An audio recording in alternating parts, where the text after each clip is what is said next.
Bia Kamal Kanwer Online TV, mi jiram jidit gore be subscribe, kia gore jin be subscribing, ki subscribe button me dara me bijetwany ko bi rwanitin banong ye bi yen ko kula link ja. Kajan gwas me roja bana je kajan gwas me roch me chalat re weke Uganda ki chana linka gwaze showa. Lera bana lingone. Uganda shede nika jaka Kɔŋgö. Chala da Museveni no de nika shikawa ko Kɔŋgö ko bika wonyin KM23. Museveni jeni de nika shikano ka Kɔŋgö ko bugo nyin KM23. M23 ka rebel ki gane dor tila nyin ka ji Kɔŋgö tigwe ko nakanas en wini. Jeni de nika wuka ko bika wuta kawi tin changun M23 tin cha kamji East Africa. Ki M23 chede ni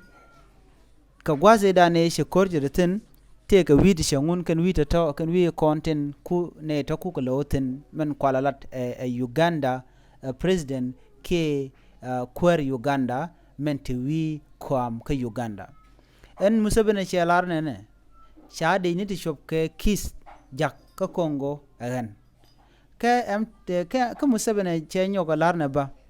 ke ken peda wona tinda bene ti shop ke ki deni shop ke kis ko ken baga nyogole ne to ke kinero baga jawo en wini ko Kɔŋgö ko gorke jeno to binas bigete kamal re wi ko Kɔŋgö na me rach me chelat en Museveni ka mandan lat ke re wi ko Kɔŋgö ko Kɔŋgö to korteten chale ne latba ji South Sudan no bike de dien bikana jak